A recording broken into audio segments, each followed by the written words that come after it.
días, jornada previa a la Nochebuena. Muchas personas, muchas familias están a esta hora de la mañana ya preparando la cena de la jornada de mañana, el almuerzo del próximo domingo, día de la Navidad, y otras personas aquí en Jerez también están de resacas de la Lotería de Navidad. Y es que en nuestra ciudad ayer se vendió el premio gordo de la Lotería de Navidad, el 5.490, y lo estamos viendo en pantalla como responsables de la Administración de Loterías El Paraíso, ubicada en Torres de Córdoba, celebraban ya a las 11:30 de la mañana, el gordo salía a las 11:21, celebraban pues esa venta que todavía no sabemos si se ha podido vender un décimo o 10 décimos. Vamos a hablar en tan solo unos minutos con uno de los responsables de esta Administración de Lotería, que está de enhorabuena. El año pasado ya dieron el tercer premio, este año dieron el tercer premio del niño y el año anterior el primer premio del niño. A ver si el próximo día 6 de enero también vuelven a repartir esa suerte.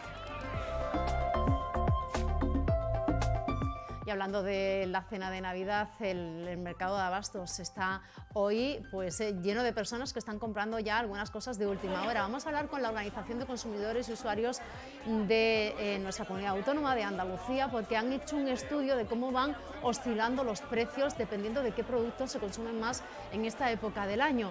Hay una subida media del 2,4% en cuanto a al precio de los alimentos. Dicen que es un poco menor a la que se registró en la Navidad del año pasado. De todas formas, estos son los resultados de un estudio que se realizó hace una semana, y ya en estos días, entre hoy y mañana, también están realizando otra encuesta y vamos a analizarla también con esos datos de última hora con la Organización de Consumidores.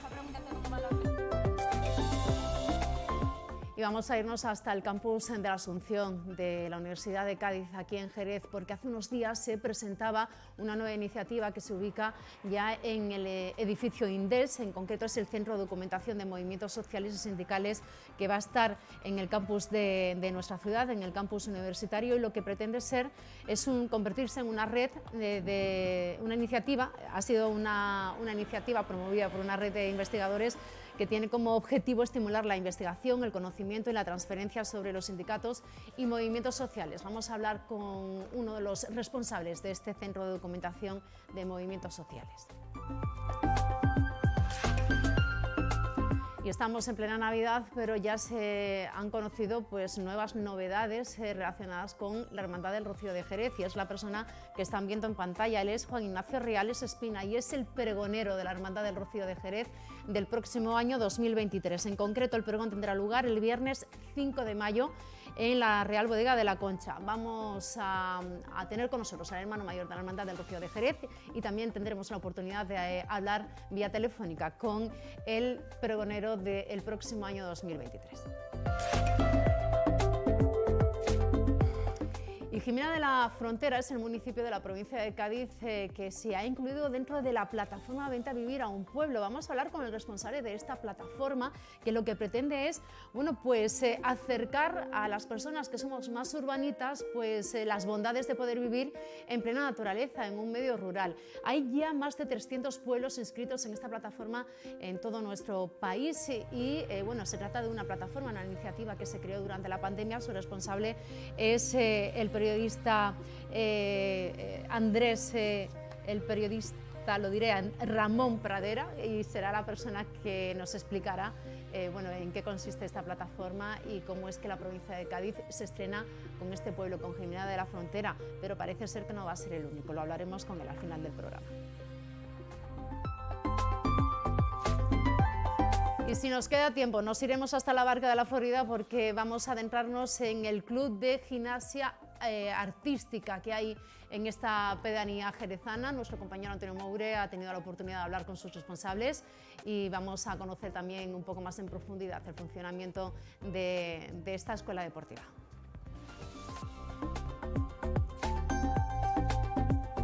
Bueno, ya sin más, nos vamos hasta Torres de Córdoba, hasta la Administración de Lotería El Paraíso. Saludamos a esta hora de la mañana a José Vicente López, uno de sus responsables. José Vicente, buenos días. Hola, buenos días. Bueno, ante todo, enhorabuena. ¿Cómo se ha levantado hoy, el día después, el día de la resaca del gordo de la Navidad, sabiendo que ayer vendieron el gordo de la lotería? Efectivamente, sí, después de 185 años sin tocar aquí en Jerez. La verdad es que la alegría es inmensa, sí, sí. Yo no sé si hay cola desde primera hora de la mañana en la administración de todas aquellas personas que ya se enteraron que ustedes vendieron el premio gordo y que han ido hoy a probar suerte, no sé si para el niño o para otros sorteos de loterías y apuestas del Estado. Sí, sí, sí, claro. Ahora la escuela pues impresionante, claro. No es, pues como bien ha dicho antes, pues después de 3 años consecutivos dando premio, pues bueno, esto es increíble. Bueno, ya le llaman a ustedes doña Manolita de Jerez. Yo no sé si ese título está más ya que consagrado, demostrado está, ¿no? Por todos los premios de lotería que están dando. Sí, perdón, no lo he oído. Le decía que a ustedes le llaman ya o les conocen como el doña Manolita de Jerez, el doña Sí. Manolita jerezano. Y es por todos los premios relacionados con la lotería, en especial la Navidad y el Niño, que están dando los últimos años, ¿no? Efectivamente. De hecho, este año ni Manolita ni Sor, la más conocida de España, han dado premios. Y nosotros, pues ahí hemos estado. De hecho, mucha gente viene solicitando porque sabe que tenemos lotería de otras provincias, porque traemos de más de 80 ciudades. Y el caso es que este año ha sido un intercambio con Madrid en el que hemos premiado. Entonces, preguntan por la lotería de doña Manolita. Y, en fin, al final van a preguntar por la nuestra allí, porque bueno, esto es increíble, vamos, no tengo palabras. La gente va a hacer en Madrid cola en doña Manolita para pedir los décimos del paraíso de Jerez de la Frontera, Sí, ¿no? evidentemente cachondeo, pero sí, es curioso que vengan aquí diciendo, tiene lotería de Madrid, ¿es de Manolita? Pues no, lo siento, pero de Manolita no, porque no intercambia, evidentemente. Entonces, pues bueno, pero sí que ha sido un intercambio con una administración de Madrid. José Vicente, ¿cómo vivieron ustedes ayer ese momento en el que bueno, pues los niños de San Ildefonso cantan el 5.490 con el premio gordo de la Lotería de Navidad? ¿Qué estaban haciendo ustedes? ¿Qué hicimos? Pues sí. Yo mi reacción llorar. Lo primero que te sale es la presión de toda la campaña de Navidad, teniendo en cuenta que la campaña empieza en julio. Aunque la gente de la calle pues piensa que la lotería de Navidad pues es los últimos días cuando tal, ¿no? Pero el lotero empieza en julio ya a trabajar lo que es la campaña de Navidad. Y de hecho ya algunos intercambios en el mismo propio mes de julio en Madrid, con como decía, más de 80 ciudades. Entonces, pues desde entonces y la presión que después de todo eso, el día siguiente de hacer la devolución, pues bueno, el subidón que te da el premio, en fin, es algo que no tiene parangón, vamos. Bueno, y tal y como comenta, hace 185 años que no cae el premio gordo de la Lotería de Navidad en Jerez. Y han sido ustedes los que lo han dado, han roto esa mala racha. Sí, impresionante. Además, una forma de agradecer a la acogida que hemos tenido aquí en Jerez, porque vamos, es sorprendente. Sois una gente maravillosa, vamos. Y la mejor manera de agradecerlo, pues es eso. Y para un lotero no hay nada que más nos satisfaga que pues eso, dar premios. Y desde que hemos llegado, pues no paramos de hacerlo. Y de hecho, teníamos una administración en Valencia en la cual, pues bueno, habíamos dado algún premio, pero no nada semejante ni parecido a esto, vamos. No tantos como los de aquí. Han llegado los valencianos para traer la suerte a nuestra ciudad, a los jerezanos. Sí, somos valencianos, sí. Bueno, valencianos y María José, que es madrileña, sí. Sí. José Vicente, dieron ustedes en este año 2022 el tercer premio de la Lotería del Niño. El año pasado dieron también en la Lotería del Niño el primer premio. Empezaron ustedes el año también, en 2022, dando el primer premio de la Lotería Nacional de un jueves. ¿Podemos repetir el próximo día 6 de enero con otro premio del Niño también allí en la Administración del Paraíso? Baja un poquito, Vicente, que no lo escucho. Sí. Sí, perdón. No se preocupe. Le decía es que la cola, Vicente, es que mucha gente no lo escucho enorme, bien. ¿no? Le decía que si podemos repetir este año, bueno, ahora el próximo 6 de enero, con otro premio del Niño, que sería lo ideal. Claro, la intención es esa, ojalá así fuese. Y que sea mucho más repartido que en este caso, que probablemente pues no tuviésemos más que una serie. Entonces, bueno, nos gustaría que fuese en un número que fuese muy repartido para que llegase a cuanta más gente mejor, que es lo que sueña cada un lotero cuando viene a trabajar, ¿no? Que se reparta con el del barrio, o en un número que se repugna el mandado, un número que esté muy repartido, ¿no? Que es de lo que se trata. Ya para finalizar, ¿sabe ya si se vendió un décimo o los 10 décimos que tenían disponibles o todavía no está confirmado? José Vicente. Parece ser que hemos perdido la... Se ha ido, ¿no? Bueno, hemos perdido esa conexión telefónica con José Vicente, uno de los responsables de la Administración de Loterías El Paraíso, que está ubicada en Torres de Córdoba. Bueno, ya se escuchaba ahí de fondo el ruido, ¿no? La cola que se está generando a esta hora de la mañana, teniendo en cuenta, bueno, pues que han vendido el gordo de la Lotería de Navidad y que por 2 años consecutivos llevan dando premios de la Lotería del Niño, y bueno, y a ver si también este año tenemos suerte en este sorteo.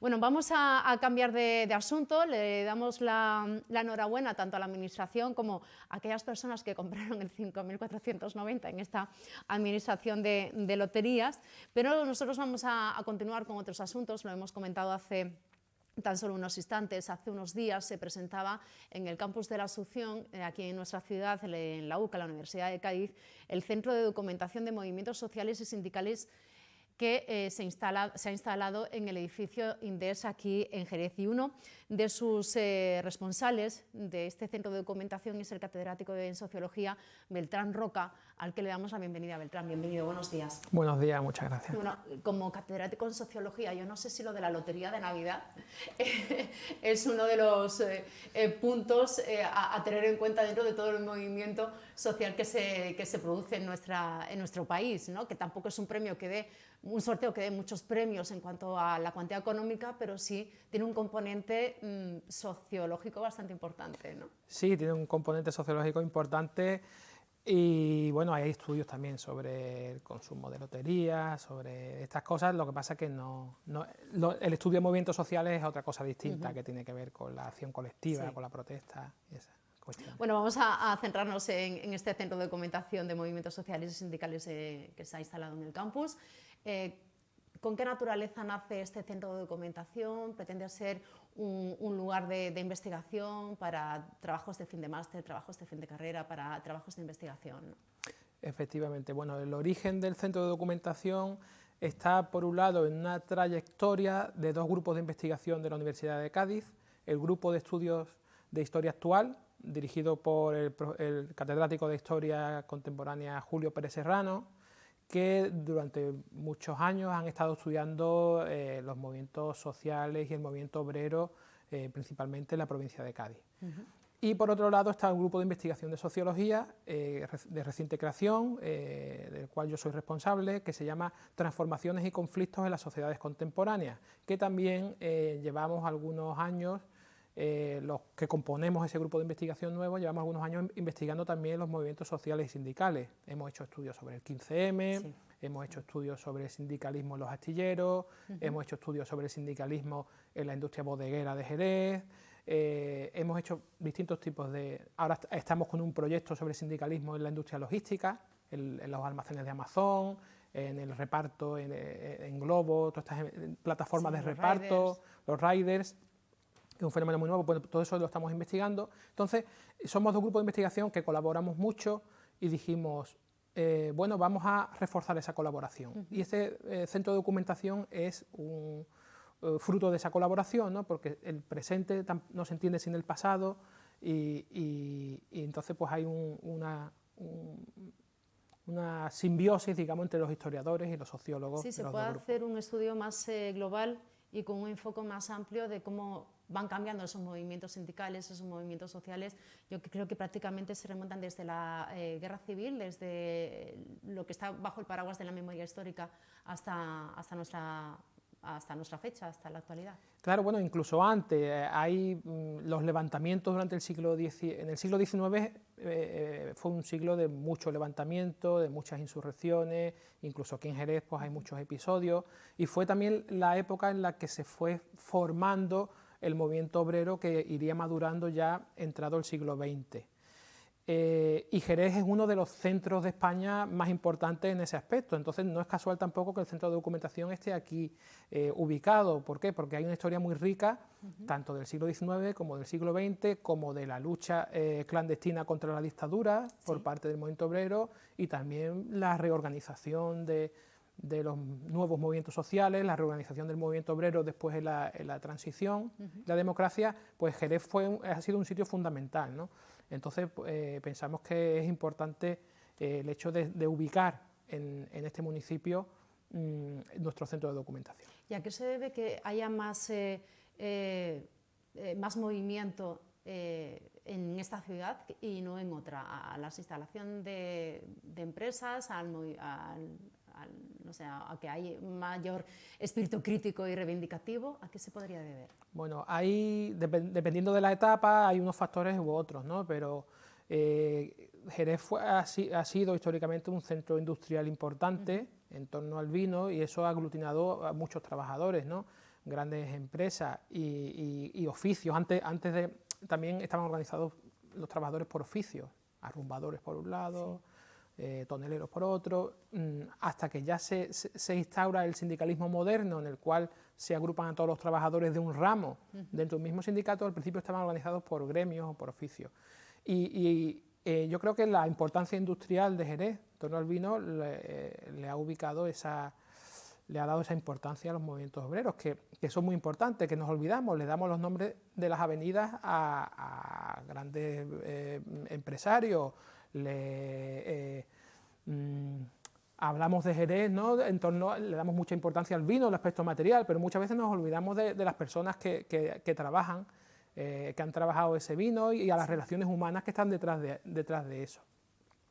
Y realmente la ciudad de Jerez, su historia, su presente, su urbanismo, su política, no se puede entender sin la acción de los movimientos sindicales y los movimientos sociales del municipio, y muchas veces la historia los silencia. Entonces nuestro propósito con este centro de documentación también es poner en valor ese papel de los movimientos sociales en esta ciudad. Además, gracias a esa documentación podemos aprender el motivo de por qué evoluciona quizás ahora en otra línea, ¿no? Porque hay bastante diferencia, ¿no?, en cuanto a esos movimientos sociales y sindicales de aquella época con respecto a ahora. Entiendo que también por la merma de puestos de trabajo y no sé si también el ánimo afecta a la hora de organizarse para reivindicar o para luchar. Claro, bueno, Jerez no es una isla separada del resto del mundo ni del resto del Estado, entonces las sociedades cambian mucho por factores tecnológicos, económicos, ideáticos. Las sociedades cambian mucho, y eso cambia también la manera en que el conflicto social se manifiesta y se expresa. Entonces, bueno, pues los movimientos sociales y sindicales de hoy de Jerez pues tienen una herencia del pasado, pero no son lo mismo ni mucho menos, ¿no?, de cualquier otro periodo histórico anterior. Hay diferencias, y eso se estudia, bueno, desde el punto de vista académico se estudia yendo a las fuentes, si hay fuentes orales de testimonios vivos, pues yendo también a preguntar a los protagonistas de esos fenómenos. Y entonces, bueno, pues nuestro centro de documentación lo que quiere es recopilar documentos escritos, también fuentes orales sobre ese tipo de fenómeno social, y tenerlo disponible para que investigadores de distintos países, de distintos ámbitos, de distintos niveles puedan acceder a ello y consultarlo. ¿Cómo se va aportando ese contenido en ese formato? ¿Por donaciones, por colectivos que tienen pues, este tipo de documentación y lo pueden aportar a este centro de documentación? Efectivamente. Por un lado, estamos abiertos a donaciones, y aprovecho que estamos aquí en directo para explicar a la ciudadanía de Jerez que si tiene documentos de abuelos, de padres, de bisabuelos, que no saben muy bien qué hacer relacionados con los movimientos sociales y los sindicatos en cualquier periodo histórico, se pueden poner en contacto con nosotros para donarlo, y estaría disponible para que cualquier ciudadano o investigador pudiera acceder a ello a través de nuestro archivo. Pueden buscar nuestros datos en internet, googleando Centro Movimientos Sociales UCA, y tendrán el acceso a los correos electrónicos de Julio Pérez Serrano o el mío. Nos escriben y iniciamos el proceso para la donación de archivos. Eso por un lado. Y por el otro lado también estamos recopilando información que ya está en otros archivos.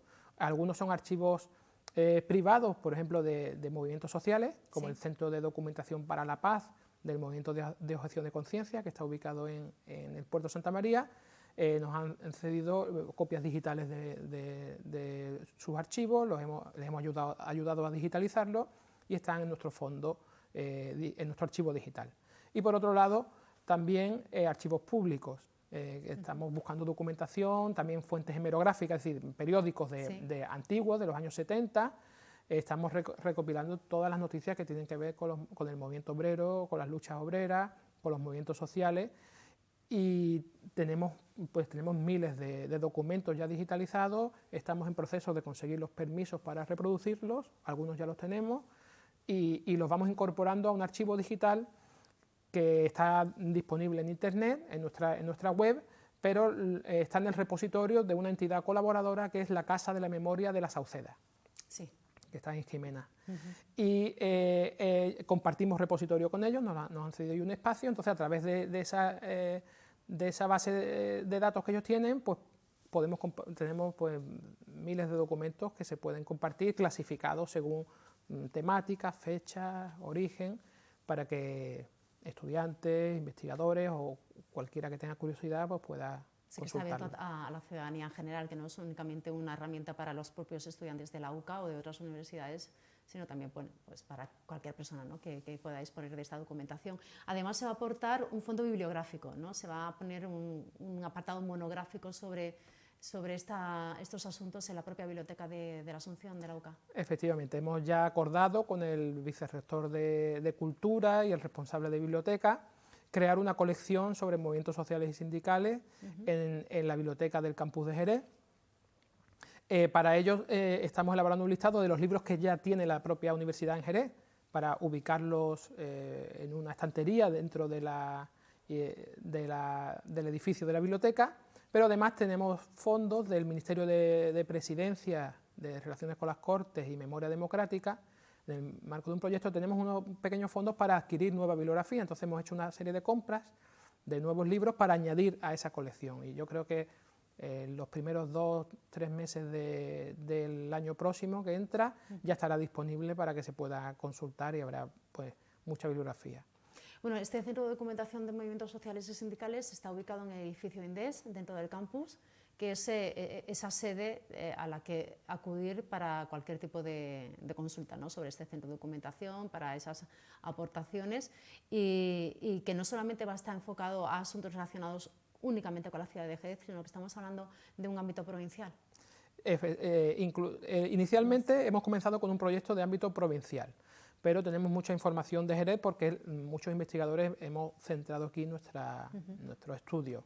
Pero además nuestra idea es ampliarlo al conjunto de España con el tiempo, ¿no?, que sea un centro de documentación mucho más amplio. De hecho, parte de la bibliografía que estamos adquiriendo pues tiene que ver con perspectivas teóricas para estudiar los movimientos sociales, o estudios de casos de movimientos sociales también en otras latitudes y en otros periodos históricos, aunque tenemos un foco, porque lo que tenemos aquí es una historia muy rica y una realidad muy interesante de estudiar, entonces nuestro foco está en lo local, no en sentido solo del municipio, sino de la provincia.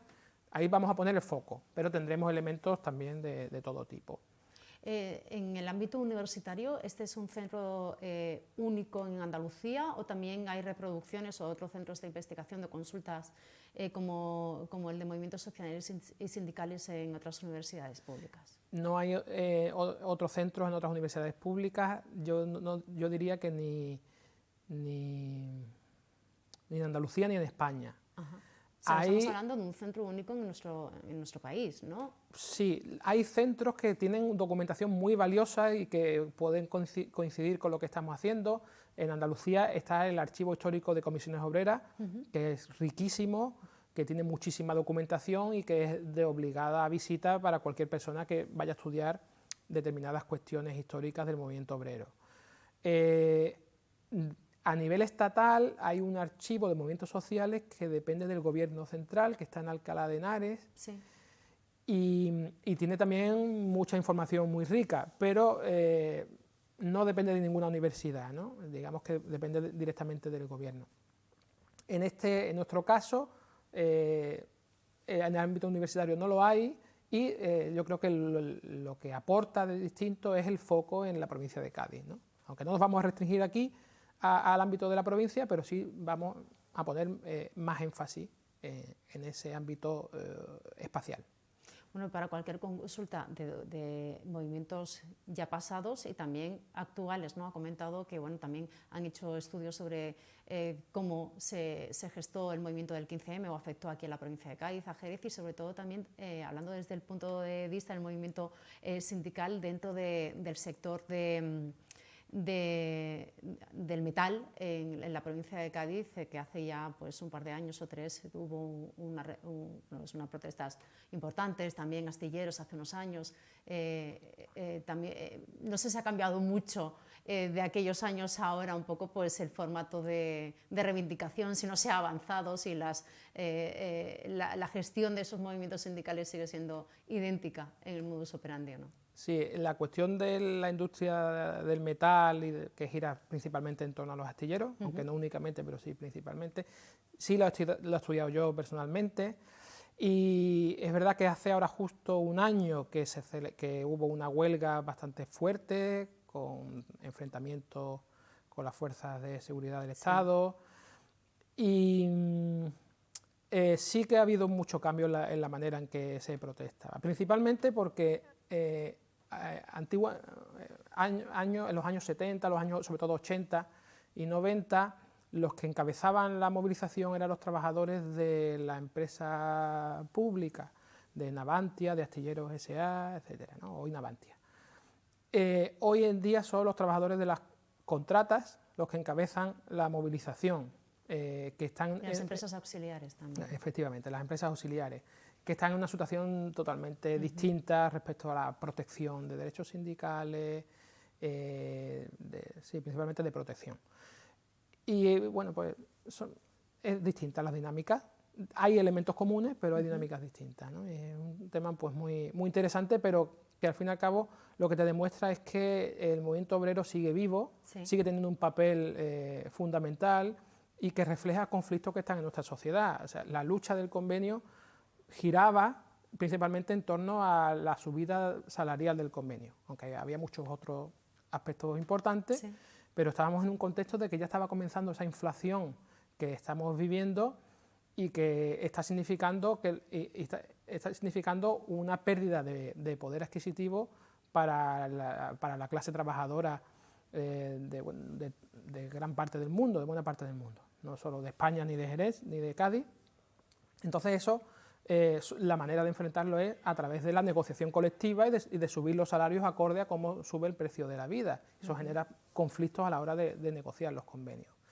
Y de hecho, bueno, Cádiz no fue la primera, ni España fue la primera, sino que antes habíamos tenido oleadas de huelgas en Italia, en Reino Unido, en Estados Unidos, y simplemente llegó aquí una tendencia que surge de manera natural cuando a la clase obrera se la está empobreciendo. Ahora mismo, tal y como está la situación, en otra época del año, si nos trasladáramos, ¿habría más reivindicación en la calle? ¿Estamos un poco más dormidos, más confiados o más apáticos? Sí, por dos motivos. Uno, porque todavía hay un sistema de protección social que sirve un poco de amortiguador y de colchón de las situaciones de pobreza, de desempleo, entonces, bueno, hay un estado del bienestar todavía que amortigua esos conflictos y también, por otro lado, porque el movimiento obrero está en un momento de crisis, podemos decir, no de crisis letal, como algunos a veces dicen, sino de crisis porque está transformándose la estructura económica, se está transformando nuestra economía, nuestra producción, aparecen las plataformas, cambian las leyes laborales, cambian los sectores que son importantes desde el punto de vista productivo, la industria pierde peso, pero las nuevas tecnologías van ganando peso, las cuestiones relacionadas con la comunicación, con el diseño, hay como sectores emergentes donde todavía no ha habido una organización sindical todavía que se haya establecido. Entonces, en esa transición los sindicatos no se han todavía adaptado y entonces no tienen la capacidad de respuesta que tuvieron en otros momentos históricos. Pero bueno, es cuestión de tiempo, ¿no? Que vaya evolucionando socialmente, bueno, pues las empresas, los movimientos sociales y sindicales, y bueno, y ya pues en este proceso de reestructuración nos iremos adaptando.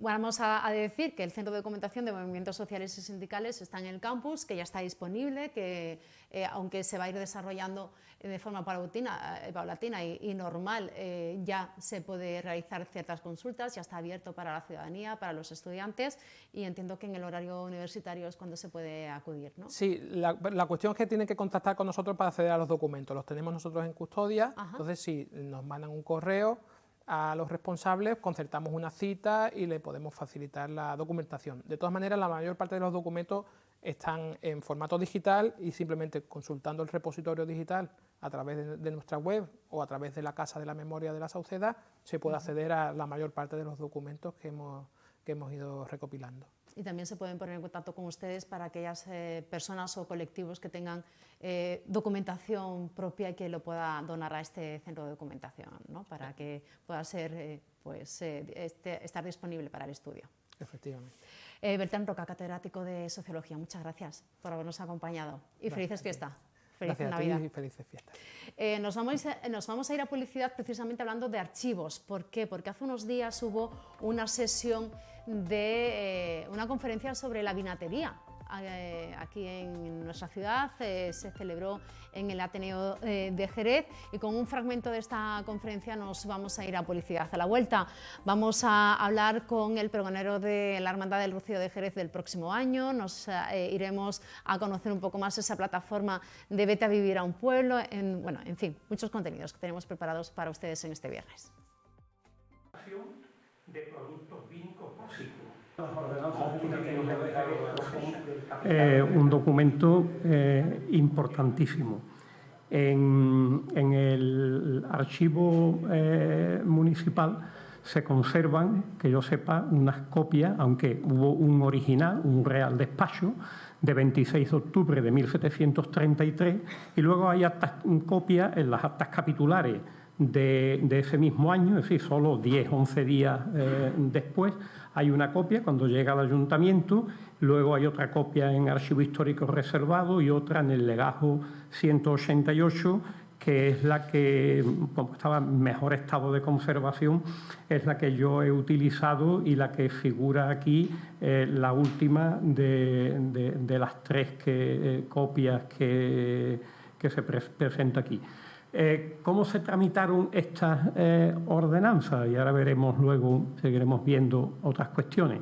Pues hubo una reunión el 6 de octubre de 1732, es decir, un año antes, de un grupo de vinateros de la ciudad, y ahí ya llevarían redactado, imagino, pero ahí aprobaron ese cuerpo legal, estas ordenanzas, en presencia de un notario, y inmediatamente esto se remitió, ese texto, al Consejo de Castilla, que era, como ustedes saben, la principal instancia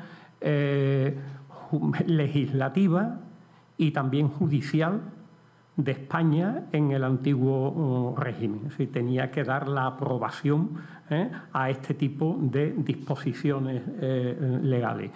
Se pidieron unos informes, hubo un auto ya en octubre del año siguiente y el Real Despacho del 26 de octubre por el que se aprueban estas ordenanzas. Antes de entrar en ella, creo que es importante conocer cuál era la situación de la vinatería jerezana en torno a 1732, que es cuando se plantea, se solicita la aprobación de estas ordenanzas. Pues no sabemos bien para esa fecha, pero probablemente Jerez tenía entonces 8 o 9 mil aranzadas de viñedo. Durante un tiempo esta extensión más o menos se mantuvo. Probablemente, tampoco lo sabemos para esa fecha, unos 700 cosecheros y 2.500 jornaleros vitícolas, es decir, había más jornaleros, pero para las tierras de cereal, para olivar, pero para vitivinicultura pues parece que eran unos 2.500, según Jesús González Beltrán, que es profesor de la Universidad de Cádiz. Una quincena de factores y encomenderos, que eran comerciantes, de los que ahora vamos a ver en qué se diferenciaban y cuáles eran sus funciones, y 6-7 exportadores, no más. Para los años 1723, y 10 años antes, tengo recogido que también había esa cantidad, 6 o 7, y luego en el catastro de Ensenada da más o menos la misma cantidad, y en los años 70 pues también eran 6-7 los exportadores. A partir de entonces será cuando ese número aumentará, pero hasta entonces era el número de exportadores que había. Se elaboraban mostos y vinos en claro de la cosecha, que eran ya los que se sacan, como ustedes saben, de lías, para ponerlos en claro en los meses de primavera, en aproximadamente marzo, en torno a marzo, depende de cómo esté el clima de cada año, en torno a esa fecha. Y en menor medida se producían vinos añejos y trasañejos, porque digamos que el consumo, el gran consumo, como ahora vamos a ver, estaba en los mostos, vinos en claro de la cosecha, y todos los cosecheros, además, o la mayoría de ellos, procuraban vender su cosecha íntegramente, y si les quedaba algo, pues ese era el vino, y algunos también que lo hacían de manera intencionada, envejecer de manera intencionada, ese era el vino que iba para añejo y trasañejo, y para un mercado, como vamos a ver, local, comarcal y exterior. Se consumía una cantidad considerable en las propias viñas por parte de los trabajadores. Aquí lo que se consumía era mosto, y sobre todo mosto de segunda o tercera calidad, es decir, los conocidos como aguapié y espirriaque. También se consumía en centros de trabajo, ¿sí? Tanto en carpinterías, talleres de diferentes tipos, etcétera, pues a lo largo de la jornada laboral entonces se llevaba el ir consumiendo pequeñas cantidades de vino. En hospitales, por la función terapéutica que tenía el vino, sobre todo, por supuesto, en tabernas, en Jerez, en las tabernas de montañeses, la mayoría de ellas propiedad de montañeses, es decir, de cántabros, de la montaña cantábrica o santanderina. También se consumía vino a domicilio, es decir, quienes podían comprar al por mayor, es decir, que compraban a lo mejor media arroba o una arroba, o también tenemos un testimonio de personas que compraban pequeña cantidad en la taberna para consumir a mediodía o por la noche, en el almuerzo o en la cena, en sus casas.